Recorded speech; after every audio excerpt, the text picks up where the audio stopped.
I don't know, maybe the 13th year of training before it occurred to me to ask, what is the origin of the word doctor? And yeah, so, but one of my mentors, Jerome Graber, who used to be here, taught me that the origin of the word doctor is docere, or pronounced properly docere. And so that's the Latin for to teach. And I think the operative idea there is, one of the things that we can do for people is demystify and explain to them what is going on, what are these things that we're recommending they do, and why are we making these recommendations? And I think there's actually therapeutic benefit in that. So all of these are the goals for today, and I hope it will be something that you find beneficial and worth your time. So I want to start out by introducing Tori, who's a patient advocate for the Optune device, and he's just volunteered to come and tell you his story. So please welcome him.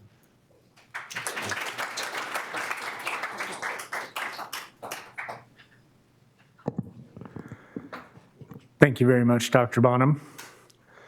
Hello.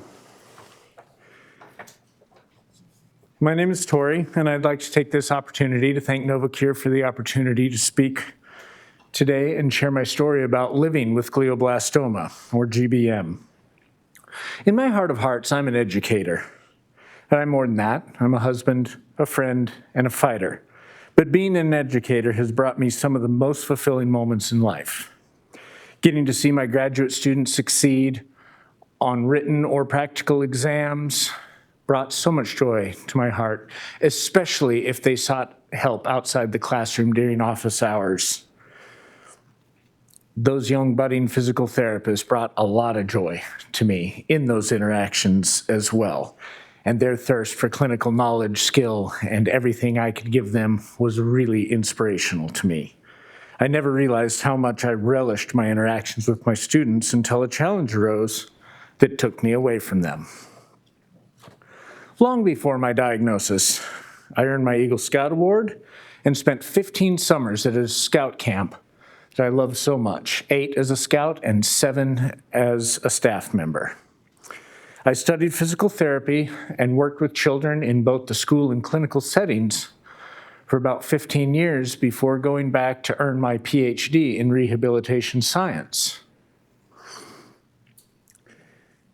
Then I took a job on faculty at a university, and I asked the love of my life to marry me the week before I successfully defended that dissertation. I had my dream job, a beautiful wife, had purchased a home about a year later, and life was looking great. Then COVID hit, and classes went to all online at my university, taking me away from those daily interactions with the students. It didn't take long before I started feeling a little depressed with being away from my students. And that was hard on me. Then my wife had to go down to spend time with her hospitalized grandmother in the height of that summer as well. I took that opportunity, though, to build yet another big garden bed in our house. I'd built several before, and this one was designed to plant blueberries in. When my wife returned home, I was feeling nauseated. So we quarantined out of an abundance of caution. I was pretty sure I just had food poisoning, though, because it only lasted a few days. But as July progressed, so did my symptoms. I was greeted with daily headaches that worsened throughout the month, and the nausea continued with occasional spells of vomiting. And then I had these really weird, persistent yawns that started coming on that would last 5 to 7 minutes at a time. That sent me searching the internet for answers, which wasn't a very positive thing to do. A few days after that, as July progressed, my symptoms got worse. My daily headaches got worse, the nausea got worse, and the vomiting got worse. I had to do a lesson on campus one day, and after testing negative for COVID, went in, did that. And while I was there, I was still feeling nauseated. And one of my colleagues mentioned that I didn't look great. I've gone back and reviewed that video a few times in retrospect. And there was not a single thing I could find that pointed to what was to happen the next day. That's when I woke up, again, had my same nauseated symptoms, brought a bucket down with me to do a virtual spin workout with my wife, and she said, if you're feeling that sick, you probably shouldn't do the spin workout, and encouraged me to do a telehealth visit. That doctor was great, wanting to throw medicine at the nausea and headaches, but I was more concerned about getting to the root cause. He suggested we needed a CT scan. So we went to the hospital, and as soon as I got out of the car, I threw up. And then threw up several more times just on my way to the ED, a few more times in the ED, and on the gurney towards the CT scanner. The results were a large mass. With uncle herniation, which I had no idea was life-threatening, so I was admitted immediately and then scheduled for surgery 2 days later. That surgery, the craniotomy, removed a tennis ball-sized tumor. And when I woke up from that surgery, I had lost use of my left side, in part, and had severe short-term memory difficulties at that time. It was during my time in inpatient rehab that I learned of my glioblastoma diagnosis. The surgeon delivered those results very succinctly and gave us the very daunting statistics that surrounded glioblastoma. My neuro-oncologist, on the other hand, was much more educational about my diagnosis and just said, we'll give you the best care we can. I was devastated.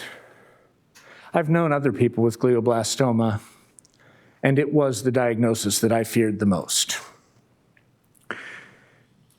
I didn't want to leave my wife early. She's far too young to be a widow. I loved teaching my students. I loved my students, and I felt terrible leaving the university shorthanded on such short notice as well. I knew that my diagnosis would also devastate my family and my friends. I had so many feelings of guilt, anger, and remorse, and just wondered, why me? What did I do wrong? Why did I get this diagnosis? I was discharged in mid-August and came home to find that a group of my current and former students, colleagues, friends, and neighbors had banded together to fill and plant that blueberry bed that I had finished while I had my tumor, but didn't have the opportunity to complete the project. It was great to have that done, but it felt terrible that I was unable to be a part of it at the time. My healthcare team was wonderful initially and throughout this whole process. They've been great. My palliative care doctor immediately started working with us to get our ducks in a row, but made it seem like something that everybody needs to do, not something that I needed to do with a very limited amount of time. She truly made me feel like I was alive, not like I was somebody who was dying soon. My neuro-oncologist introduced me to a device called the Optune Geo, suggested that it has been shown to help patients with glioblastoma. And my wife and I thought about that for a little bit and decided to give it a go. So my device support specialist, who happens to be here in the audience today, came to our house and showed us how to set up the Optune Geo. She taught us how to apply the arrays and do the array changes. And we were off and running. It took a little bit of getting used to, figuring out space for the charging unit and the array change supplies. And then it took time getting used to carrying this with me everywhere I went, or risk pulling it off the table it was on, or getting a tug from the wire still connected to my head if I walked away from it. But over time, I got used to just taking this machine and threading it through the necks of my shirts, instead of disconnecting the smaller box and taking that time away from the tumor treating fields therapy, which you will learn about here in a little bit. And it took some time. getting used to those things. It took time getting used to taking it with me to the bathroom in the middle of the night and then remembering to plug it back in so the battery didn't run down and give me beeps, whatnot, and wake us up. My wife was amazing at helping me change my arrays initially. I've since learned how to do everything independently and change my own arrays, and she is a wonderful support to me. If a spot in my skin gets a little angry and she's able to help adjust the placement and see it a little bit better than I am. But mostly I do it all myself. I am very intentional about wearing my Optune Geo out of the house. I really love being seen in it. I wear it to the grocery store. I've worn it to sporting events. I've worn it to the live musical theater that I've gone to. Anywhere I go, I'm happy to be seen in my Optune Geo. I think part of it is because I love being an educator and I love answering people's questions about what the heck is that on your head? What does it do? And I'm happy to tell them about the tumor treating fields and the little electrical signals that get sent from front to back and side to side for a little while at such a high frequency that it breaks up cancerous cell division. And that I have to wear it 18 hours a day, or at least 75% of the time, for it to do its job. And I know when I'm getting those marks because my device support specialist from my Novocure tells me. I upload my data, and then she looks at it and keeps track of my usage for me. So anytime I have my arrays on, I've got the machine on, and those tumor treating fields therapy are on. My doctor even gave me the blessing to travel. And I have traveled to various different places wearing my Optune Geo. We filled out a TSA CARES request online before going through so that an agent has met us at the gate or somewhere else in the airport, walked us through the security line, and I received my pat down because I can't go through all the other machines, but it's not a big deal. I keep it on during flights, and I'm just diligent about checking to make sure the batteries aren't low or beeping because they're too low, and have been able, because of that, been able to fulfill some things on my bucket list, like going to the scout camp that I spent so many summers at and show my wife where I want my ashes spread. We've been able to go to New York, and I've seen 3 shows on Broadway. And every year, my brother, some close friends, my wife and I take a different trip to a different major league ballpark in hopes to see them all. I feel like I'm flourishing.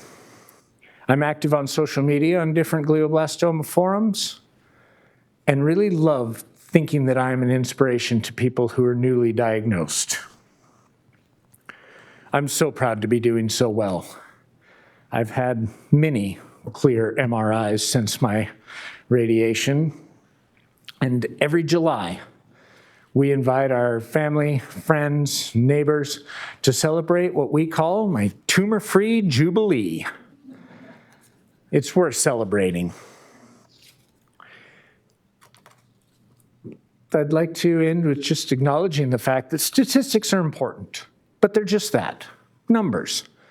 They're not certainties, they're not guarantees, and they're certainly not promises.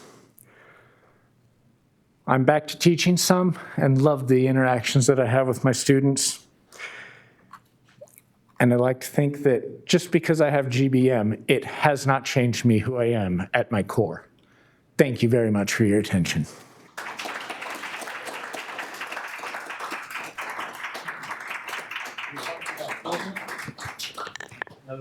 Thank you, Tori. That was wonderful. As I was listening to this, I was putting myself in your shoes and sort of imagining this, process of discovery as you got your diagnosis and how shocking it is. And I think you described it really well. And I'm sure that there are many people in this audience who have similar stories, but thank you for sharing that.